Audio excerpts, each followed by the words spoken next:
AI versus politics. How tech is changing the power game. Here's something strange. In the weeks before a recent national election, roughly 40 million voters in one country received personalized text messages. Not from a campaign staffer, not from a volunteer. From a machine, one that had read their social media posts, their neighborhood's economic data, their church attendance records scraped from public filings. The machine knew things about them they hadn't consciously shared with anyone. And it used all of it to write a message calibrated down to the word choice, to nudge them toward a specific candidate. Nobody announced this. There was no press release. The campaign called it digital outreach optimization, which is one way to put it. Here's the detail that doesn't add up. We've had political advertising for decades. We've had data-driven campaigns since at least 2008. So why does this moment feel different? Why are former intelligence officials, election security researchers, and the political operatives themselves, particularly the ones who've seen the tools up close, why are they using a word you don't usually hear from people in that world? The word is irreversible, as in, what's being built right now may produce changes to democratic participation that we cannot walk back. That's a specific kind of concern. It's worth sitting with. The key players in this story aren't who you'd expect. It isn't just the campaigns or even the tech companies, though both are central. Consider the quieter figures, the data brokers who've been building psychographic profiles on voters for 15 years, the AI research labs, some with direct government funding developing persuasion models that can predict opinion change with accuracy that astonishes even their own engineers. The foreign intelligence services, particularly Russian and Chinese state actors, who recognized years ago that a cheap, scalable influence operation run through I could achieve what expensive who. Man-run disinformation efforts could not. The history runs through Cambridge Analytica, yes, but that story has been misread. Cambridge Analytica wasn't the peak of this technology. It was an early prototype, a rough proof of concept. What exists now is an entirely different order of magnitude. Notice the sequence of events. In 2016, campaigns began using AI to A/B test messaging at scale, thousands of variations of a single ad, automatically optimized based on real-time engagement data. By 2020, that capability had matured into something more targeted. Models that could predict not just which message would work, but which message would work on which specific voter, based on their behavioral profile. By 2024, the infrastructure had been handed in various forms to actors operating in at least 23 countries, according to researchers at the Stanford Internet Observatory. What's being built right now may produce changes to democratic participation that we cannot walk back. Here's what we know about the tools themselves. Large language models, the same kind of AI that powers consumer chatbots, can now generate unlimited volumes of individualized political content in any language at near zero cost. Deepfake video, once requiring expensive production infrastructure, can now be created by someone with a mid-range laptop in under an hour.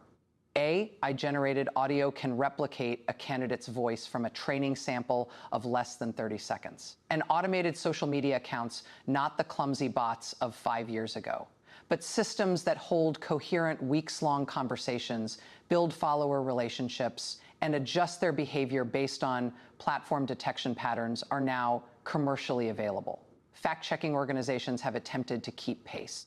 Some AI companies have built detection watermarks into their generated content. Several platforms have implemented disclosure requirements for AI-generated political ads. Here's what the researchers who study. Why this will tell you privately. Detection is running several years behind creation, consistently. Not as a temporary gap, but as a structural feature of how this technology develops. Here's the moment everything clicks into place. This was never primarily a disinformation problem. That framing the deepfakes, the fake news, the synthetic media is real, but it's the surface. The deeper transformation is about something more fundamental. Who controls the infrastructure through which citizens form political opinions at all?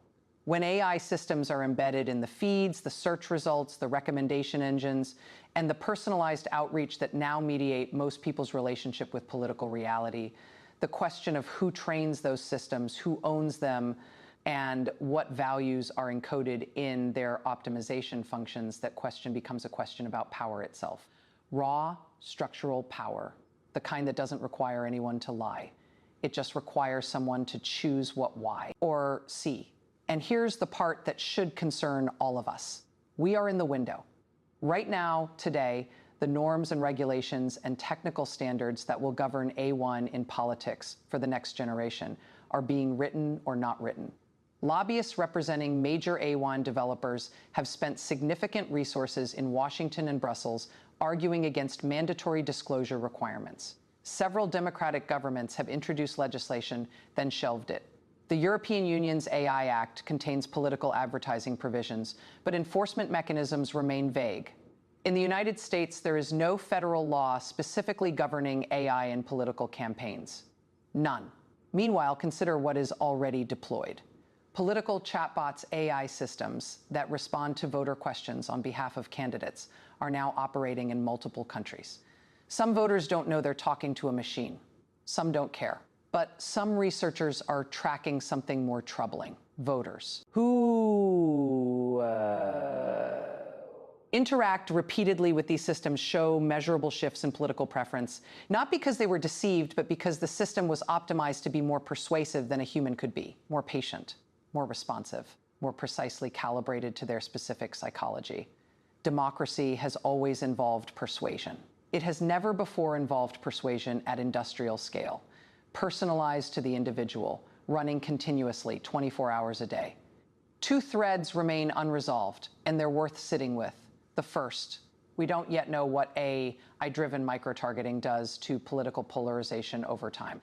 The early data from researchers studying this suggests that highly personalized political messaging by design shows each voter a version of political reality optimized for their existing tendencies. What happens to a society in which tens of millions of people have spent years receiving a custom-tailored political feed with no common ground, no shared frame of reference, no overlap? We have hypotheses. We don't have the longitudinal evidence yet. We will. The second unresolved thread is the accountability question. When an AI system running on servers in one country, owned by a company headquartered in another, trained on data from a third, influences an election in a fourth, and does so through millions of simultaneous, personalized micro-interactions that leave no single traceable fingerprint, who is responsible? Under whose law? Enforced by whom? No one has a satisfying answer to this. The people whose job it is to have answers are still arguing about definitions. The most consequential decisions about AI and democracy aren't being made in elections.